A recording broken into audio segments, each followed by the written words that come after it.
आइए आज हम लोग स्टडी करेंगे डी एवं एफ ब्लॉक के तत्व जो चैप्टर हम लोग पढ़ रहे थे उसमें जो अगली हेडिंग है रासायनिक अभिक्रियाशीलता एवं ई नॉट का मान यानी स्टैंडर्ड इलेक्ट्रोड पोटेंशियल की जो वैल्यू है। इसको अगर हम इंग्लिश में देखें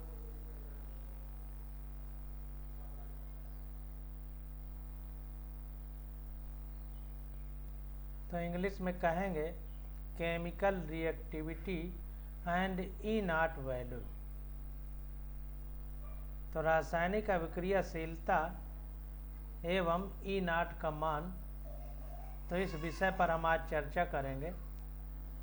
तो देखिए कह रहा है कि संक्रमण धातुओं की रासायनिक अभिक्रियाशीलता व्यापक रूप से परिवर्तनशील है।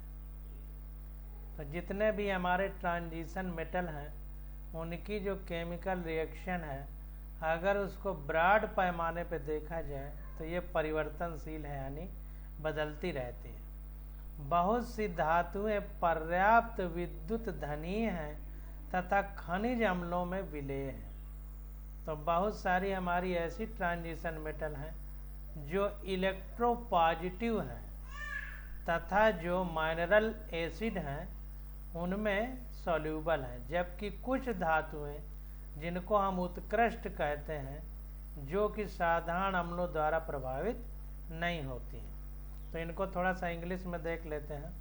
कह रहा है ट्रांजिशन मेटल वेरी वाइडली इन दियर केमिकल रिएक्टिविटी। तो केमिकल रिएक्टिविटी यानी रासायनिक अभिक्रियाशीलता के परिप्रेक्ष्य में देखा जाए तो जो हमारी ट्रांजिशन मेटल हैं यानी संक्रमण धातुएं हैं बहुत बृहद हैं। Many of them are sufficiently electropositive. बहुत सी पर्याप्त मात्रा में विद्युत धनी यानी इलेक्ट्रोपॉजिटिव हैं टू डिजॉल्व इन माइनरल एसिड, जो कि खनिज अम्लों में विलीन हो जाती हैं या विलेय हैं।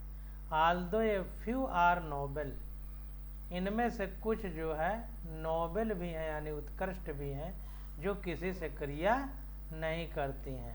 That is they are unaffected by single acid, यानी कहने का मतलब नोबेल का मतलब ये है कि किसी एक एसिड को अगर लिया जाए तो उसमें उससे इन पर कोई प्रभाव नहीं पड़ता है। ये बात हमारी समझ में आई। अब देखिए कह रहा है कि कॉपर धातु को छोड़कर प्रथम श्रेणी के तत्व अपेक्षाकृत अधिक अभिक्रियाशील होते हैं। तो जो कॉपर धातु है को छोड़कर जो फर्स्ट केमिकल सीरीज में जो प्रथम श्रेणी के तत्व हैं अपेक्षाकृत अधिक अभिक्रियाशील होते हैं। कहने का मतलब यह है कि कॉपर ज़्यादा अभिक्रियाशील है, इसके अलावा जो प्रथम श्रेणी है उसके अन्य तत्व उतना अभिक्रियाशील नहीं है। कॉपर धातु को छोड़कर प्रथम श्रेणी के तत्व अपेक्षाकृत अधिक अभिक्रियाशील होता है। कॉपर धातु कम अभिक्रियाशील है, इसको छोड़कर जो प्रथम श्रेणी के तत्व हैं वो अधिक अभिक्रियाशील हैं, जो 1mH+ यानी 1 मोलर H+ आयनों द्वारा ऑक्सीकृत हो जाते हैं। तो हमने मोलरता और मोललता के बारे में पढ़ा है। तो 1mH+ का मतलब 1 मोलर H+ आयनों द्वारा ये ऑक्सीकृत हो जाते हैं। यद्यपि इन धातुओं की हाइड्रोजन आयन H+ जैसे ऑक्सीकारकों से अभिक्रिया करने की वास्तविक दर में कभी कभी कमी आ जाती है। तो कहने का मतलब ये है कि 1mH+ जो आयन है उनके द्वारा ऑक्सीकृत हो जाते हैं कॉपर धातु को छोड़ करके प्रथम श्रेणी के जो तत्व हैं। कह रहा है यद्यपि इन धातुओं की हाइड्रोजन आयन यानी H+ जैसे ऑक्सीकारकों से अभिक्रिया करने की वास्तविक दर में कभी कभी कमी आ जाती है। कभी कभी ऐसा भी हो जाता है कि इन धातुओं की हाइड्रोजन आयन यानी H+ जैसे ऑक्सीकारकों से अभिक्रिया करने की वास्तविक दर में कभी कभी कमी आ जाती है। अब जैसे एग्जाम्पल दे करके बता रहा है कि कक्ष ताप पर यानी रूम टेम्परेचर पर जो टाइटेनियम एवं वैनेडियम तनु ऑक्सीकारक अम्लों के प्रति निष्क्रिय है। तो अगर डाइल्यूट ऑक्सीडाइजिंग एसिड हैं तो टाइटेनियम और वैनेडियम जो है इनके प्रति ये निष्क्रिय होते हैं, यानी कोई क्रिया नहीं करते हैं। अब जैसे यहाँ पर देखिए बता रहा है कि M+2 यानी 2 पॉजिटिव हैं इसमें, इससे M बनता है कि E0 के मान श्रेणी में द्विसंयोजी धनायनों के बनाने की घटती हुई प्रवृत्ति को दर्शाते हैं। तो कहने का मतलब ये है कि M+2 से M जब बन रहा है, इसको रिएक्शन को हम इस तरह देख सकते हैं कि जैसे M+2 है तो जाहिर सी बात है कि इसमें 2 इलेक्ट्रॉन जोड़ने पड़ेंगे तभी ये M बनेगा। तो वही कह रहा है कि M+2 से M के E0 के मान श्रेणी में द्विसंयोजी धनायनों, जाहिर सी बात है कि 2 पॉजिटिव आयन हैं तो 2 इलेक्ट्रॉन से संयोग कर सकते हैं, इसलिए कह रहा है कि द्विसंयोजी धनायनों के बनाने की घटती हुई प्रवृत्ति को दर्शाते हैं। तो जाहिर सी बात है कि M+2 से M बनेगा तो द्विधनायन बनने की प्रवृत्ति घटेगी। अब सारणी 4.2 में इसको दिखाया गया है, तो इस सारणी को हम लोग देख सकते हैं।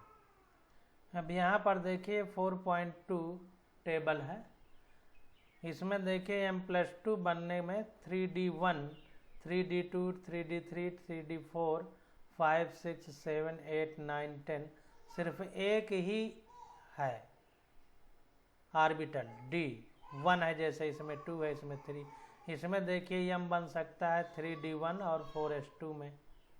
इसी प्रकार M+2 3D1 4s1। तो M+2 बनने की जो प्रवृत्ति है वो कम होगी, और यही बात देखिए बताया जा रहा है। यहाँ पर ध्यान दीजिए, कह रहा है the E0 value for M+2 से M, जो टेबल हम 4.2 देख रहे हैं, indicate a decreasing tendency to form divalent cation across the series.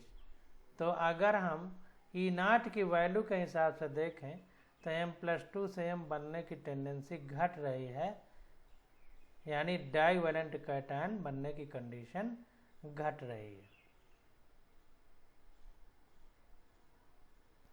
अब यहाँ पर देखिए मानक इलेक्ट्रोड विभव यानी E0 की वैल्यू M+2 से M बनने में यहाँ पर नहीं दिया गया, यहाँ पर देखिए -1.63, फिर यहाँ पर -1.18, फिर यहाँ पर -0.90, फिर यहाँ पर -1.18, फिर यहाँ पर -0.44, यहाँ पर -0.28, फिर यहाँ पर -0.25, फिर +0.35, फिर यहाँ पर -0.76 है। तो कहने का मतलब ये है कि जो मानक इलेक्ट्रोड विभव है उसके अकॉर्डिंग हिसाब से जो M+2 बनने की टेंडेंसी है वो धीरे धीरे घट रही है। अब देखिए जो हमने ऊपर देखा टेबल 4.2, उसमें E0 की वैल्यू बढ़ रही है, कहीं कहीं एक आधे एक्सेप्शन को छोड़ करके। तो जैसे जैसे E0 की वैल्यू मतलब निगेटिव में कम हो रही है यानी पॉजिटिव में बढ़ रही है एक तरह से, तो उस हिसाब से M+2 से M बनने की टेंडेंसी घट रही है, ये कहने का मतलब है। E0 के कम ऋणात्मक मानों की ओर जाने की सामान्य प्रवृत्ति प्रथम एवं द्वितीय आयनन एंथैल्पी के योग में सामान्य वृद्धि से संबंधित है। तो अभी जो हमने टेबल देखा उसमें क्या है कि E0 के ऋणात्मक मान की वैल्यू घट रही है यानी धनात्मक बढ़ रही है। तो वही कह रहा है कि E0 के कम ऋणात्मक मानों की ओर जाने की सामान्य प्रवृत्ति प्रथम एवं द्वितीय आयनन एंथैल्पी यानी फर्स्ट एवं सेकेंड आयोनाइजेशन एंथैल्पी के योग में, यानी इनको जोड़ दिया जाए तो योग में सामान्य वृद्धि से संबंधित है। को जोड़ा जाए फर्स्ट और सेकेंड आयोनाइजेशन एंथैल्पी को तो सामान्य से कुछ थोड़ी सी ज़्यादा बढ़ी पाई जाएगी। यह जानना रोचक है कि Mn निकिल और जिंक के यानी मैग्नीज, निकिल और जिंक के E0 के मान या मानक इलेक्ट्रोड विभव के मान सामान्य प्रवृत्ति से अपेक्षित मानों की तुलना में अधिक ऋणात्मक है, जबकि Mn+2 में अर्धभरित डी उपकोष यानी D5 यानी आधे भरे हुए डी सबसेल तथा Zn+2 में पूर्ण भरित डी उपकोष का स्थायित्व इनके E0 के मानों से संबंधित है। तो जाहिर सी बात है कि हम लोग पढ़ चुके हैं कि आधे भरे हुए या पूरे भरे हुए उपकोष ज़्यादा स्थायी होते हैं। तो जाहिर सी बात है कि Mn+2 में आधे भरे हुए और जिंक+2 में पूरे भरे हुए जो डी उपकोष हैं वो ज़्यादा स्थायी होंगे। निकिल के लिए E0 का मान इसकी उच्चतम ऋणात्मक जलयोजन एंथैल्पी से संबंधित है। तो निकिल के लिए ई का मान जो हाई है, जो निकिल है उसके लिए E0 की वैल्यू इसकी हाई उच्चतम ऋणात्मक जलयोजन एंथैल्पी से संबंधित है, यानी हाइड्रेशन एंथैल्पी से संबंधित है। इस बात को ध्यान देना है।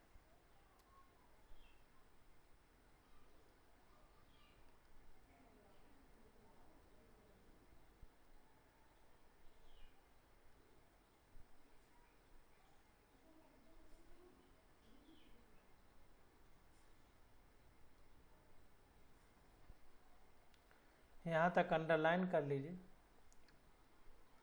अब देखिए आगे देखते हैं। कह रहा है Mn+3 से Ml+2 रेडॉक्स युग्म के E0 मानों के अवलोकन सारणी 4.2 से स्पष्ट है कि Mn+3 तथा कोबाल्ट+3 आयन जलीय विलयन में प्रबलतम ऑक्सीकरण कर्मक का कार्य करते हैं, यानी स्ट्रांग ऑक्सीडाइजिंग एजेंट हैं।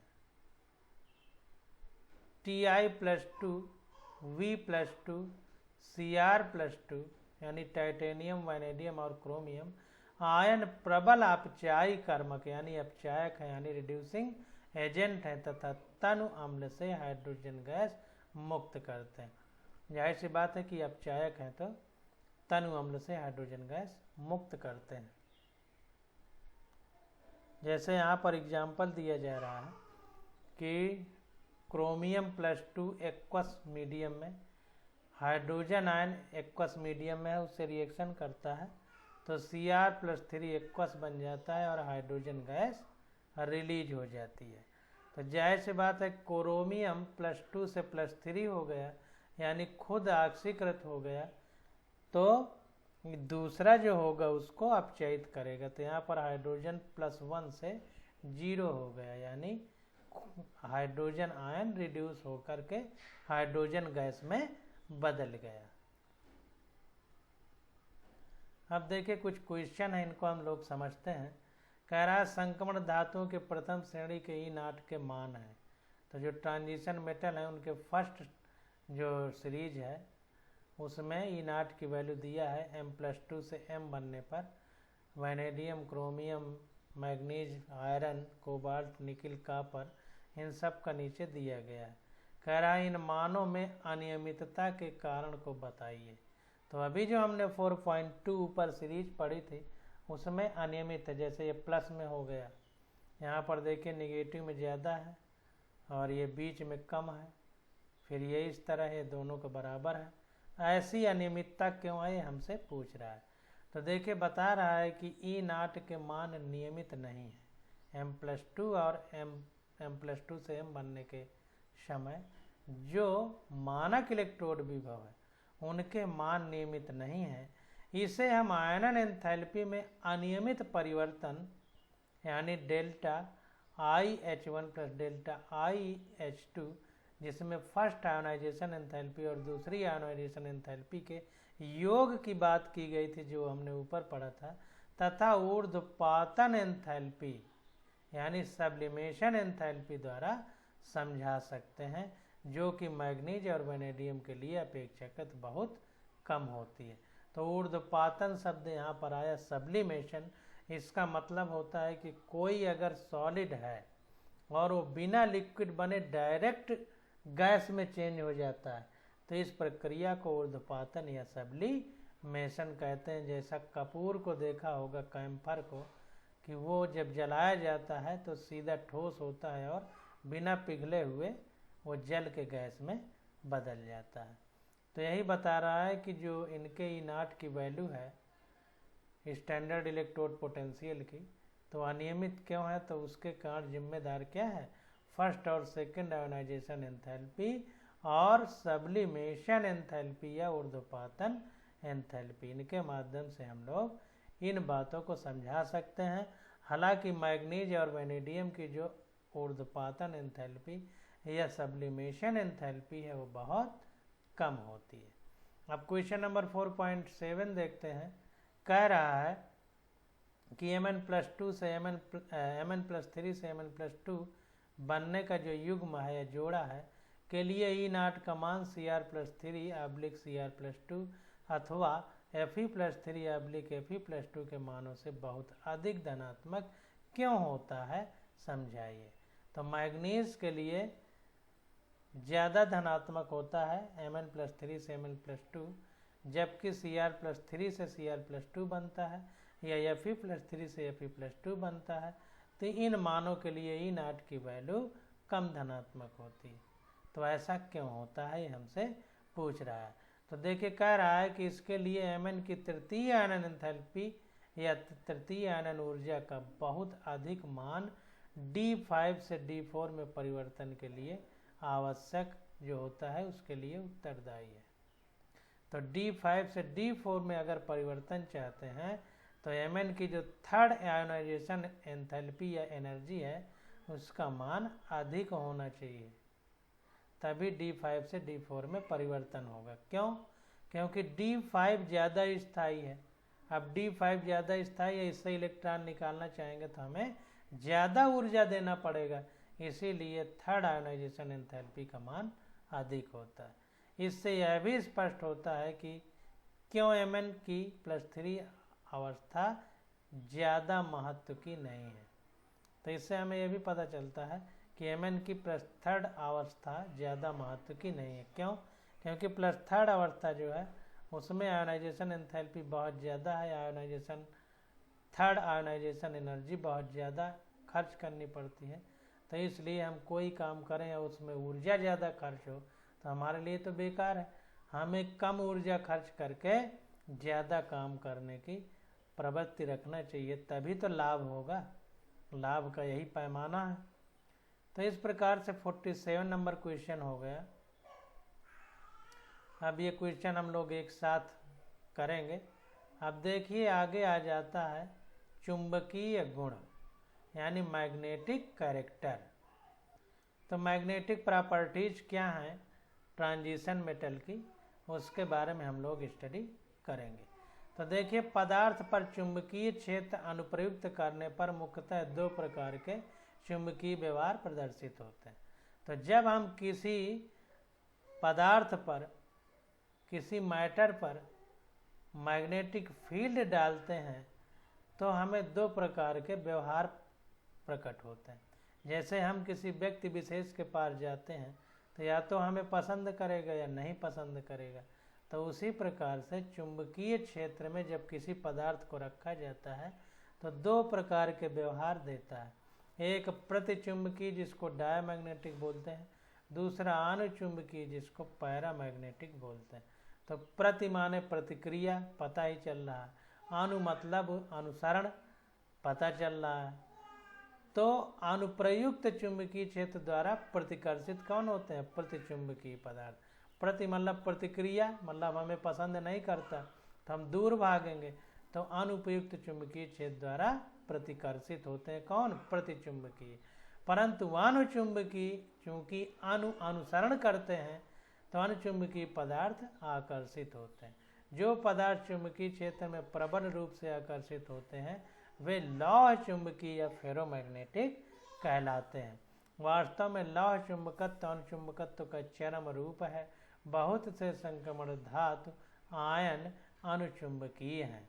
तो इस बात को ध्यान देना है कि जो हमारा फेरोमैग्नेटिक है ये पैरामैग्नेटिक का ही उच्च स्तरीय पैमाना है।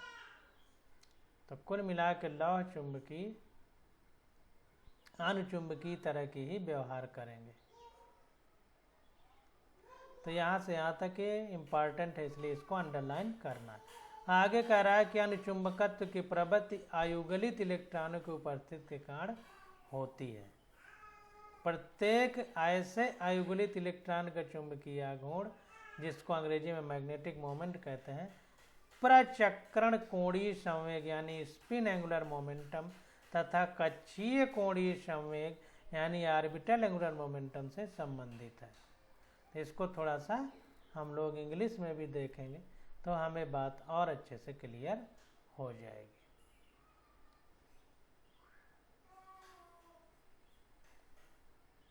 तो यहाँ पर देखिए कह रहा है कि paramagnetic arises from the presence of unpaired electron.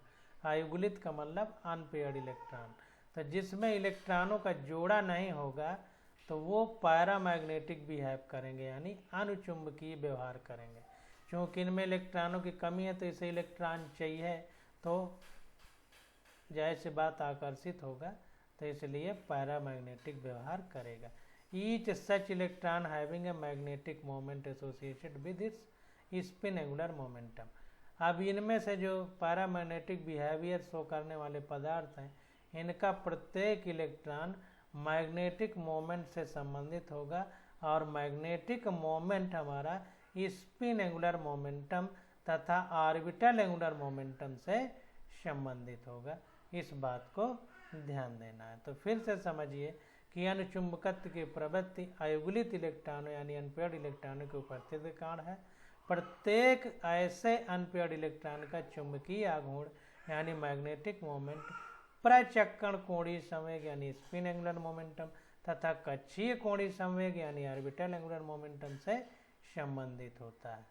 तो इस बात को ध्यान देना और ये इम्पॉर्टेंट है, तो इसको अंडरलाइन भी हम लोगों को करना।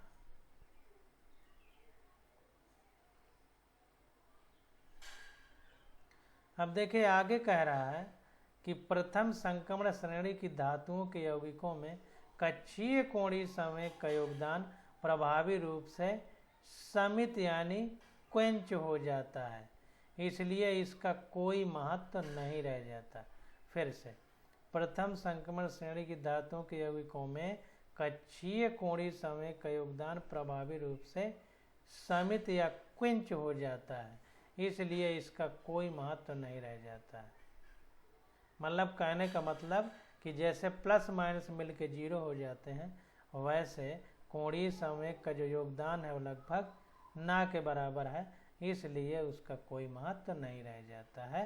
किसमें? प्रथम श्रेणी की धातुओं के यौगिकों में। अतः इनके लिए चुंबकीय आघूर्ण का निर्धारण उसमें उपस्थित आयुगलित इलेक्ट्रॉनों की संख्या के आधार पर किया जाता है। जब कक्षीय कोणीय संवेग यानी ऑर्बिटल एंगुलर मोमेंटम की वैल्यू का कोई महत्व नहीं रह जाएगा, तो फिर हम जो प्रथम श्रेणी के तत्व हैं या मेटल हैं, उनमें जो चुंबकीय आघूर्ण की वैल्यू है, मैग्नेटिक मोमेंट की वैल्यू है, उसको हम केवल अनपेयर्ड इलेक्ट्रॉनों की संख्या के आधार पर निर्धारित करते हैं तथा इसकी गणना नीचे दिए गए प्रचक्रण मात्र यानी स्पिन ओनली सूत्र द्वारा की जाती है।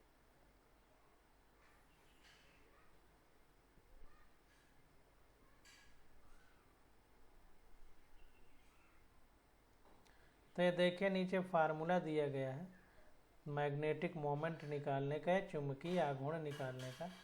तो इस विषय में हमको ध्यान देना है कि इस क्वेश्चन इसको बॉक्स में बंद कर लेना है और जब ज़रूरत पड़ेगी तो हम क्वेश्चन लगाने में इसका उपयोग करेंगे। अब आगे देखते हैं, कह रहा है यहाँ n क्या है? आयुगलित इलेक्ट्रॉनों की संख्या तथा म्यू चुंबकीय आघूर्ण है जिसका मात्रक बोर मैग्नेटान या Bm है। एक अयुग्मित इलेक्ट्रॉन का चुंबकीय आघूर्ण 1.73 बोर मैग्नेटान होता है। तो सारी बातें देखिए यहाँ पर स्पष्ट रूप से बताई जा चुकी हैं कि जो फार्मूले में n है, इसका मतलब है कि ये अनपेयर्ड इलेक्ट्रॉनों की संख्या है। जो म्यू है ये मैग्नेटिक मोमेंट की वैल्यू है, और ये भी बता रहा है कि मैग्नेटिक मोमेंट का जो यूनिट है वो बोर मैग्नेटॉन हमको रखना है Bm, और एक अनपेयर्ड इलेक्ट्रॉन का चुंबकीय आघूर्ण कितना होता है 1.73 बोर मैग्नेटॉन। अगर यहाँ n की जगह 1 रख देंगे तो म्यू की वैल्यू 1.73 आएगी।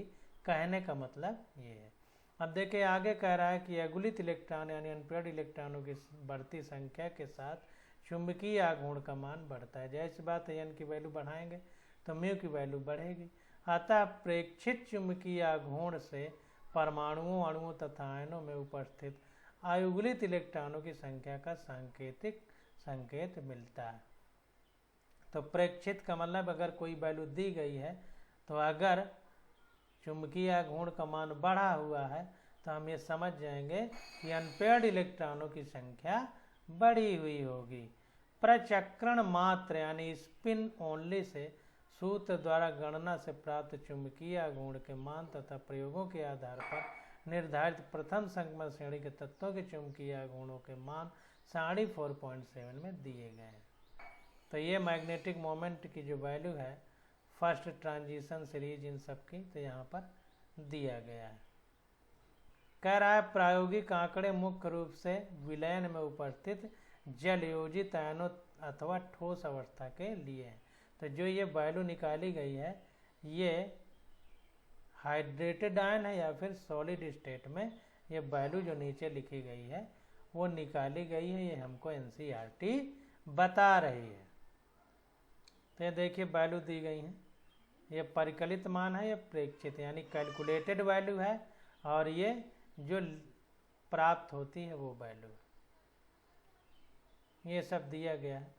अब देखें यहाँ पर ये क्वेश्चन पूछा जा रहा है, कह रहा है कि जलीय विलयन में द्विसंयोजी आयन के चुंबकीय आघूर्ण की गणना कीजिए यदि इसका परमाणु क्रमांक 25 है।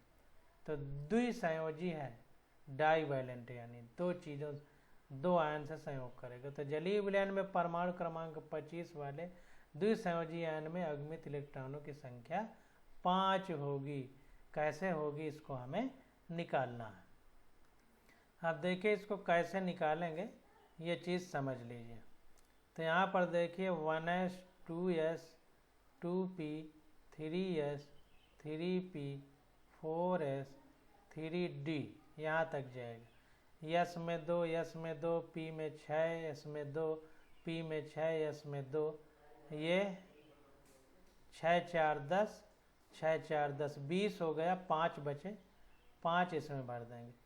डी में 10 इलेक्ट्रॉन भर सकते हैं क्योंकि 5 ऑर्बिटल होते हैं, 1 2 3 4 5। अब इसमें भरेंगे एक एक इलेक्ट्रॉन तो सारे पांचों इलेक्ट्रॉन अयुग्लित यानी अनपेयर्ड हो जाएंगे। तो जाहिर सी बात है कि जब सारे इलेक्ट्रॉन अनपेयर्ड हो जाएंगे तो 5 इलेक्ट्रॉन हमारे पास परमाणु क्रमांक 25 वाले के द्विसंयोजी आयन में 5 अयुग्लित इलेक्ट्रॉन रहेंगे। अब यहाँ पर देखिए एक चीज़ और समझने की ज़रूरत है कि द्विसंयोजी कह रहा है यानी 1s 2s 2p 3s 3p 4s 3d। तो बाहरी कक्षा कौन है 4s है। 4s में यस में 2 इलेक्ट्रॉन रह सकते हैं। तो जब ये 2 इलेक्ट्रॉन बाहरी कक्षा के हैं तो यही तो संयोग करेंगे, यही तो दूसरे से संयोग करेंगे, इसलिए द्विसंयोजी आयन कह रहा है। इस बात को हमें समझना है। तो इस आधार पर हम जब इस क्वेश्चन को करेंगे तो यहाँ पर 5 हमारे पास अनपेयर्ड इलेक्ट्रॉन आ जाएंगे। तो म्यू की value mu equal to under root n plus 2 था। तो n की वैल्यू 5 है तो 5 ब्रैकेट में 5 प्लस 2, इसको सॉल्व करेंगे तो हमारे पास आ जाएगा 5.92 Bm। Bm का मतलब क्या था यहाँ पर देखिए लिखा हुआ है,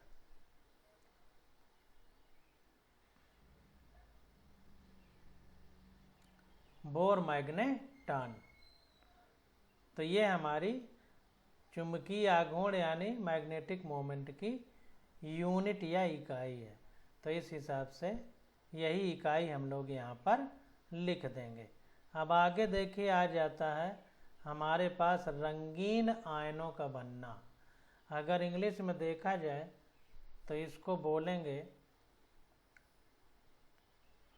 फॉर्मेशन ऑफ कलर्ड आयन। तो रंगीन आयनों का बनना, तो इसकी स्टडी हम लोग अगले लेक्चर में करेंगे। आज बस यहीं तक।